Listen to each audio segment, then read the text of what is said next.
Assalamualaikum warahmatullahi wabarakatuh. Halo teman-teman semuanya, rekan-rekan guru, sahabat PPG 2023, salam perjuangan. Nah, kali ini kita bertemu kembali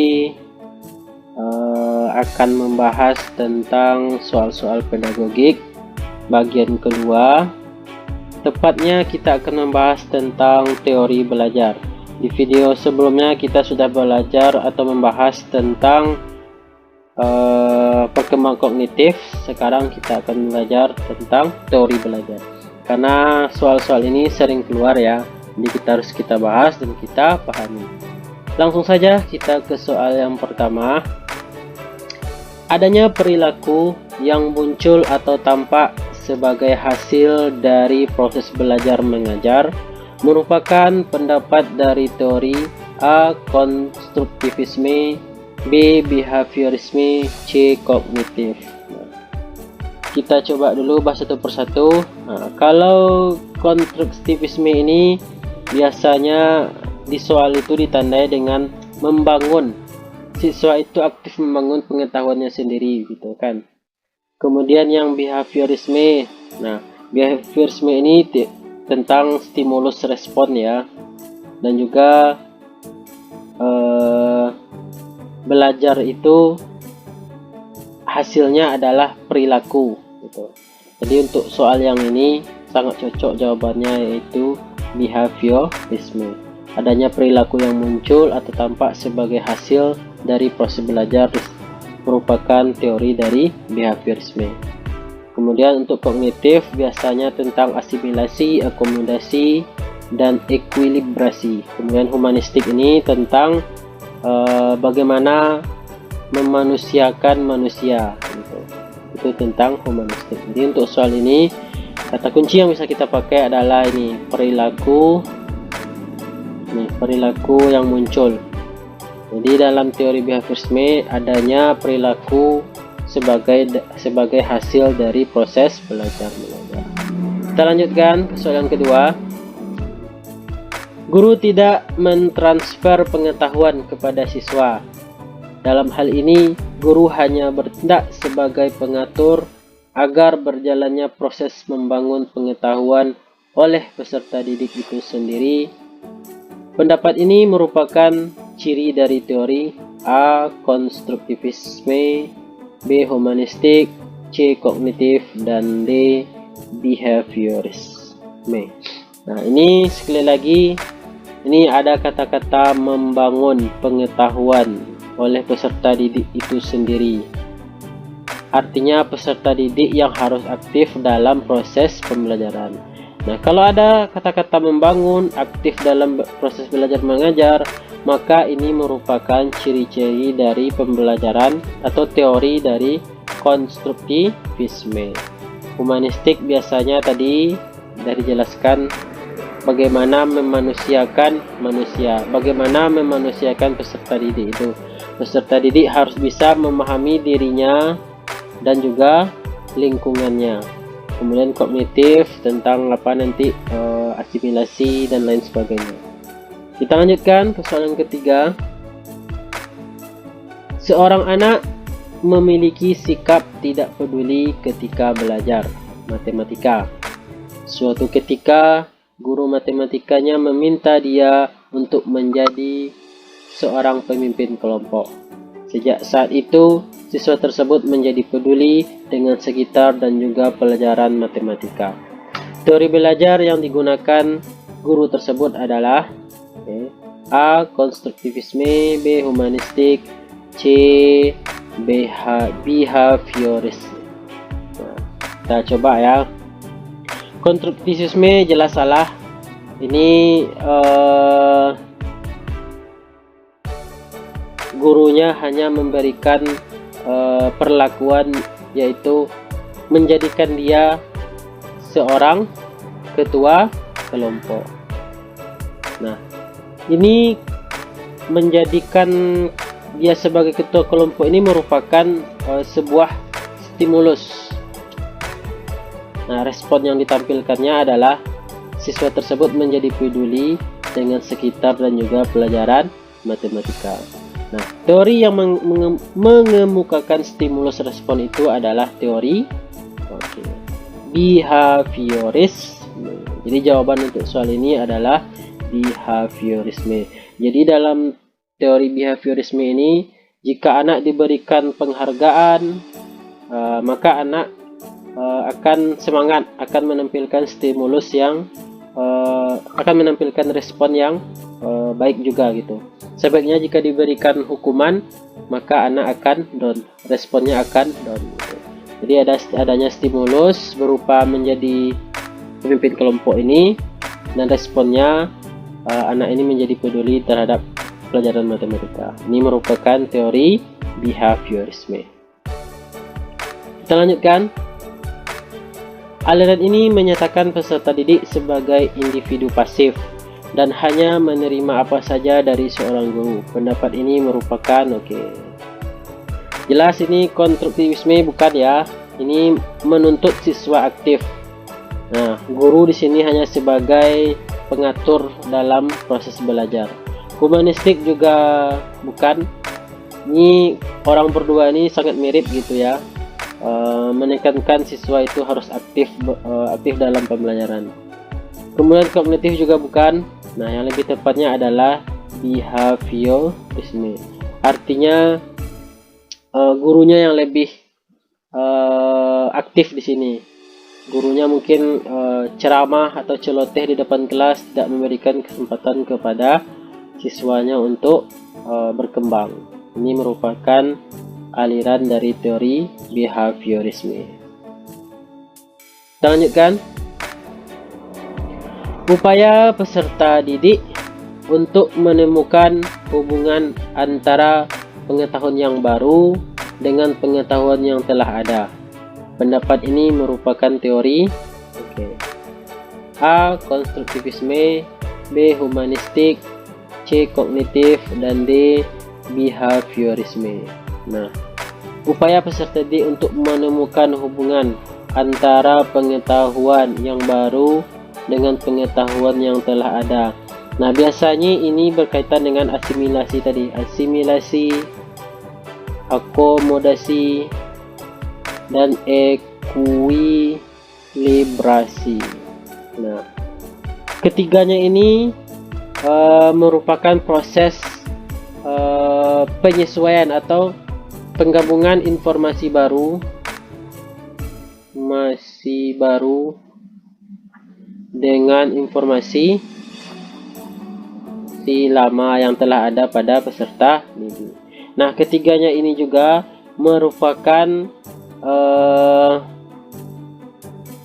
pembahasan atau pendapat dari teori kognitif. Jadi lebih tepatnya jawaban ini adalah kognitif. Upaya peserta didik untuk menumbuhkan hubungan antara pengetahuan yang baru dengan pengetahuan yang telah ada. Ini pembahasan atau pendapat menurut teori kognitif. Kita lanjutkan. Pak Budi selalu menjelaskan hampir di setiap ia masuk ke kelas untuk mengajar. Beliau sama sekali tidak memberikan kesempatan kepada peserta didiknya untuk tampil ke depan kelas. Maka dalam hal ini Pak Budi menganut teori A. Konstruktivisme, B. Humanistik, C. Kognitif, dan D. Behaviorisme. Ingat ya, ini sekali lagi kayaknya agak mirip-mirip dengan soal yang sebelumnya tadi, yang mengatakan bahwa siswa hanya menerima saja dari gurunya. Ini persis soalnya ya. Nah, ini kalau ini sudah jelas jawabannya adalah behavioris. Ini menuntut untuk siswa aktif ya, kedua-duanya. Kemudian kognitif ini biasanya kata kuncinya tadi menghubungkan pengetahuan baru dengan pengetahuan yang telah ada. Ini jelas ya, jadi jawabannya adalah D. Kemudian kita lanjutkan. Proses penyatuan atau integrasi informasi baru dengan informasi lama yang sudah ada pada siswa. Hal ini dinamakan dengan konstruktivisme, B. Asimilasi, Oke, akomodasi dan ekuilibrasi. Nah, ini jelas salah ya, yang A ini jelas salah. Ini bukan teori belajarnya yang ditanya, tapi ini yang termasuk yang mana? Apakah ini, apakah akomodasi, apakah ekuilibrasi? Nah, untuk asimilasi ini adalah nah, ketiga prosesnya dulu. Ketiga proses ini sama-sama berhubungan dengan informasi baru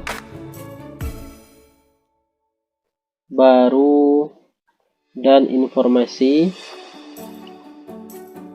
lama. Nah, lantas apa yang membedakannya? Nah, untuk asimilasi ini merupakan penyatuan informasi baru dengan informasi lama. Kemudian untuk akomodasi ini merupakan penyesuaian antara informasi baru dengan informasi lama. Kemudian untuk ekuilibrasi ini adalah penyeimbangan, artinya proses yang berkelanjutan antara informasi baru dengan informasi lama. Jadi setelah disatukan, setelah disesuaikan, maka secara berkesinambungan atau secara seimbang informasi baru dan informasi lama tersebut akan diproses dalam pikiran anak tersebut. Jadi jawaban yang tepat adalah asimilasi. Ingat ya, asimilasi itu penyatuan, kemudian akomodasi itu adalah penyesuaian, dan ekuilibrasi itu adalah penyeimbangan informasi baru dan informasi lama, atau struktur yang baru dengan struktur yang lama. Maka jawaban yang tepat adalah B. Kita lanjutkan. Perhatikan pernyataan berikut ini. Oke. Siswa dikondisikan harus menerima informasi kompleks. 2. Siswa aktif bertanya, membaca dan berdiskusi serta mencari informasi dalam belajar. Siswa dikatakan belajar ketika mereka sudah bisa memahami diri sendiri dan lingkungannya. Siswa diberi kesempatan untuk menerapkan strategi belajar yang disarankan. Pernyataan di atas yang merupakan karakteristik konstruktivisme. Oke, kita bahas satu-satu ya. Yang dimintanya adalah konstruktivisme. Ingat tadi, konstruktivisme ini adalah peserta didik itu sendiri yang aktif belajar, aktif membangun pengetahuannya sendiri. Nah, kalau sementara yang nomor 1 ini, siswa harus menerima informasi. Menerima saja berarti dia tidak aktif. Maka ini adalah ciri dari behaviorisme. Nah, siswa aktif berarti ini adalah termasuk yang konstruktivisme, aktif membaca, berdiskusi, kemudian mencari informasi gitu ya. Berarti ini termasuk yang konstruktivisme. Berarti di mana ada nomor 1 salah ya. Sekarang antara C dan D. Siswa dikatakan belajar ketika mereka sudah bisa memahami diri sendiri dan lingkungannya. Ini adalah humanistik ya. Kemudian siswa diberi kesempatan menerapkan strategi belajar yang disarankan. Nah, ini juga termasuk konstruktivisme. Berarti jawaban yang tepat adalah 2 dan 4. 3 di sini juga salah. Jawaban yang tepat adalah 2 dan 4 ya. Kita lanjutkan. Implementasi penerapan prinsip-prinsip teori humanistik di dalam dunia pendidikan adalah: A. Proses belajar dapat terjadi dengan baik apabila peserta didik ikut berpartisipasi secara aktif di dalamnya. Kemudian B. Materi pelajaran dikembangkan di dalam unit-unit dan diatur berdasarkan urutan yang logis sehingga peserta didik mudah mempelajarinya. C. Tiap-tiap respon perlu diberi umpan balik secara langsung sehingga peserta didik dapat mengetahui apakah respon yang diberikan sesuai dengan yang diharapkan atau belum. D. Peserta didik akan lebih mampu mengingat dan memahami sesuatu apabila pelajaran tersebut disusun berdasarkan pola dan logika tertentu. Oke, kita cek jawaban A. Peserta didik belajar dapat dengan baik apabila peserta itu oke, berarti ini adalah konstruk ya. Konstruktivisme. Kemudian materi pelajaran dikembangkan di dalam unit-unit, diatur berdasarkan urutan logis. Oke, ini ada kata-kata logis, urutannya logis, berarti ini penerapan dari teori kognitif. Artinya ketika dikembangkan atau disusun berdasarkan unit-unit yang logis, maka otak kita, kognitif kita akan mudah untuk memahaminya. Jadi ini menekankan kepada kognitif atau pengetahuan peserta didik tersebut. Itu respon. Oke, ini respon berarti ini udah jelas ya, behaviorisme ya, behaviorisme. Kemudian maka otomatis yang tepatnya adalah ini adalah humanistik. Jadi di dalam teori humanistik itu selain memanusiakan peserta didik itu, dia juga menekankan proses. Jadi tidak hanya hasil tetapi juga proses. Dia menekankan afektif juga sikap. Nah, kenapa ini kan disebutkan berdasarkan pola dan logika tertentu. Nah, ini sudah menjelaskan kepada kita bahwa option ini menginginkan pembelajaran itu merupakan sebuah proses gitu kan. Jadi dengan adanya pola atau logika tertentu, maka peserta didik bisa belajar dengan proses tertentu sehingga dia bisa memahami dirinya sendiri dan juga lingkungannya gitu. Jadi jawaban yang tepat adalah D ya. Oke, kita lihat. Peserta didik bebas untuk mengumpulkan data, membuat dugaan, mencoba mencari keteraturan pola, mengeneralisir, membuktikan. Oke. Nah, ini jelas ya.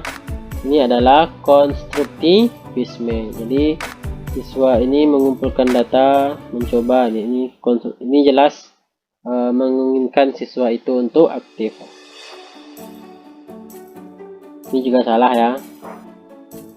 Maka jawaban yang tepat adalah konstruktivisme. Oke, udah habis. Nah, jadi itulah pembahasan kita tentang teori belajar. Ada tadi kognitivisme, kognitif, teori belajar behaviorisme, konstruktivisme, dan juga humanistik. 4 ini yang sering keluar di dalam soal-soal latihan ataupun soal-soal pretest nantinya. Jadi semoga kita bisa paham.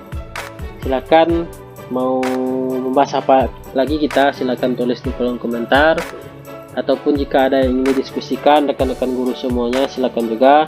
Nanti bila ada kesempatan akan kami bahas kembali.